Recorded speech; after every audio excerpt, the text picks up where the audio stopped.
Great Gatsby, Chapter 6, Part 2. Perhaps I had merely grown used to it, grown to accept West Egg as a world complete in itself, with its own standards, its own great figure, second to nothing because it had no consciousness of being so, and now I was looking at it again through Daisy's eyes. It is invariably saddening to look through new eyes at things upon which you have expended your own powers of adjustment. They arrived at twilight, and as we strolled out among the sparkling hundreds, Daisy's voice was playing murmurous tricks in her throat. "These things excite me so," she whispered. "If you want to kiss me at any time during the evening, Nick, just let me know, and I'll be glad to arrange it for you. Just mention my name, or present a green card. I'm getting out green." "Look around," suggested Gatsby. "I'm looking around. I'm having a marvelous. You must see the faces of many people you've heard about." Tom's arrogant eyes roamed the crowd. "We don't go around very much," he said. "In fact, I was just thinking I don't know a soul here." "Perhaps you know that lady." Gatsby indicated a gorgeous, scarcely human orchid of a woman who sat in state under a white plum tree. Tom and Daisy stared, with that peculiarly unreal feeling that accompanies the recognition of a hitherto ghostly celebrity of the movies. "She's lovely," said Daisy. The man bending over her as her director. He took them ceremoniously from group to group. "Mrs. Buchanan and Mr. Buchanan." After an instant hesitation, he added, "The polo player."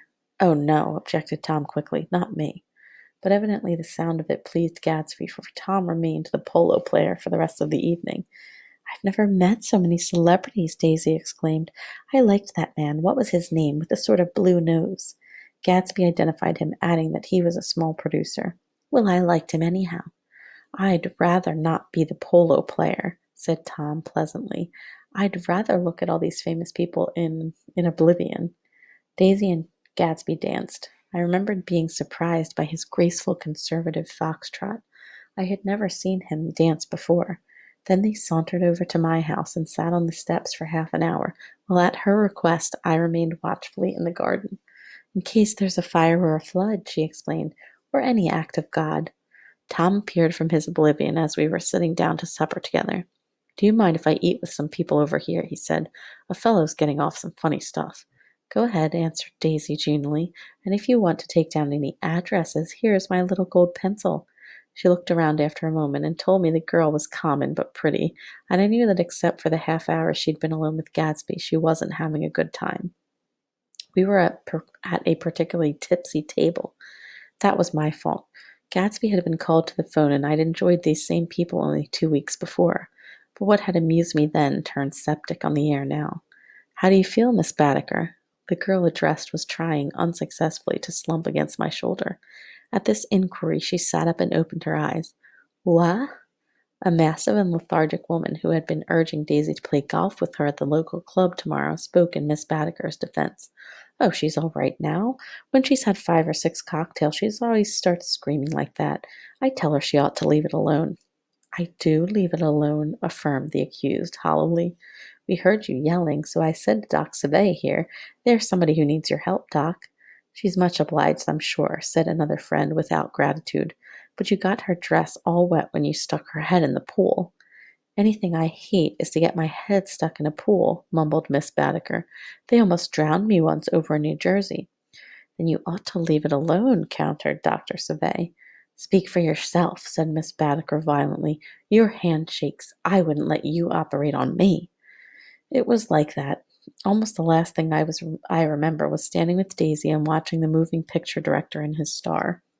They were still under the white plum tree, and their faces were touching except for a pale, thin ray of moonlight between. It occurred to me that he had been very slowly bending toward her all evening to attain this proximity, and even while I watched, I saw him stoop one ultimate degree and kiss at her cheek. "I like her," said Daisy. "I think she's lovely." But the rest offended her, and inarguably, because it wasn't a gesture but an emotion. She was appalled by West Egg, this unprecedented place that Broadway had begotten upon Long Island fishing village, appalled by its raw vigor that chafed under the old euphemisms, and by the too obtrusive fate that herded its inhabitants along a short cut from nothing to nothing. She saw something awful in the very simplicity she failed to understand. I sat on the front steps with them while they waited for their car. It was dark here in front. Only the bright door set 10 square feet of light volleying out into the soft black morning. Sometimes a shadow moved against the dressing room blind above, gave way to another shadow, an indefinite possession of shadows, who rouged and powdered in an invisible glass. "Who is this Gatsby, anyhow?" demanded Tom suddenly. "Some big bootlegger?" "Where'd you hear that?" I inquired. "I didn't hear it, I imagined it. A lot of these newly rich people are just big bootleggers, you know." "Not Gatsby," I said shortly. He was silent for a moment. The pebbles of the drive crunched under his feet. Well, he certainly must have strained himself to get this menagerie together. A breeze stirred the gray haze of Daisy's fur collar. "At least they're more interesting than the people we know," she said with an effort. "You didn't look so interested." "Well, I was." Tom laughed and turned to me. "Did you notice Daisy's face when that girl asked her to put her under a cold shower?" Daisy began to sing with the music in a husky, rhythmic whisper, bringing out a meaning in each word that it had never had before and would never have again. When the melody rose, her voice broke up sweetly, following it, in a way contralto voices have, and each change tipped out a little of her warm human magic upon the air. "Lots of people come who haven't been invited," she said suddenly. That girl hadn't been invited. They simply forced their way in. He's too polite to object. "I'd like to know who he is and what he does," insisted Tom, "and I think I'll make a point of finding out." "I can tell you right now," she answered. "He owned some drugstores, a lot of drugstores. He built them up himself." The dilatory limousine came rolling up the drive. "Good night, Nick," said Daisy. Her glance left me and sought the lighted tops of the steps, where 3 o'clock in the morning, a neat, sad little waltz of that year was drifting out the open door. After all, in the very casualness of Gatsby's party, there were romantic possibilities totally absent from her world. What was it up there in the song that seemed to be calling her back inside? What would happen now in the dim, incalculable hours? Perhaps some unbelievable guest would arrive, a person infinitely rare and to be marveled at, some authentically radiant young girl who, with one fresh glance at Gatsby, one moment of magical encounter, would blot out those 5 years of unwavering devotion. I stayed late that night. Gatsby asked me to wait until he was free, and I lingered in the garden until the inevitable swimming party had run up, chilled and exalted, from the black beach, until the lights were extinguished in the guest rooms overhead. When he came down the steps at last, the tan skin was drawn unusually tight on his face, and his eyes were bright and tired. "She didn't like it," he said immediately. "Of course she did." "She didn't like it," he insisted. "She didn't have a good time." He was silent, and I guessed at his unutterable depression. "I feel far away from her," he said. "It's hard to make her understand." "You mean about the dance?" "The dance?" He dismissed all the dances he had given with a snap of his fingers. "Old sport, the dance is unimportant." He wanted nothing less of Daisy than that she should go to Tom and say, "I never loved you." After she had obliterated 3 years with that sentence, they could decide upon the more practical measures to be taken. One of them was that after she was free, they would go back to Louisville and be married from her house, just as if it were 5 years ago. "And she doesn't understand," he said. "She used to be able to understand. We would sit for hours." He broke off and began to walk up and down a desolate path of fruit rinds and discarded favors and crushed flowers. "I wouldn't ask too much of her," I ventured. "You can't repeat the past." "Can't repeat the past?" he cried incredulously. "Why, of course you can." He looked around him wildly, as if the past were lurking here in the shadow of his house, just out of reach of his hand.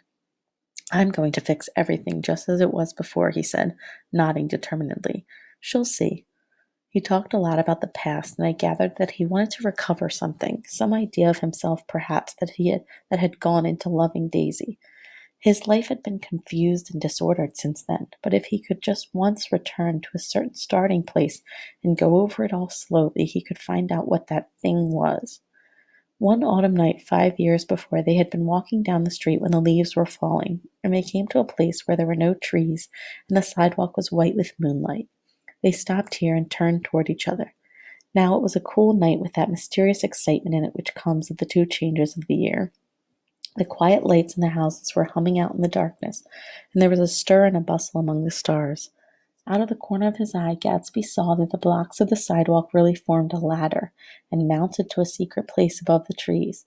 He could climb to it if he climbed alone, and once there he could suck on the pap of life, gulp down the incomparable milk of wonder. His heart beat faster and faster as Daisy's white face came up to his own. He knew that when he kissed this girl and forever wed his inutterable visions to her perishable breath, his mind would never romp again like the mind of God. So he waited, listening for a moment longer to the tuning fork that he had been struck upon a star. And then he kissed her. At his lips' touch, she blossomed for him like a flower, and the incarnation was complete. Through all, he said, even though his appalling sentimentality, I was reminded of something, an elusive rhythm, a fragment of lost words that I had heard somewhere a long time ago. For a moment a phrase tried to take shape in my mouth, and my lips parted like a dumb man's, as though there were more struggling upon them than the wisp of startled air. But they made no sound, and what I had almost remembered was uncommunicable forever.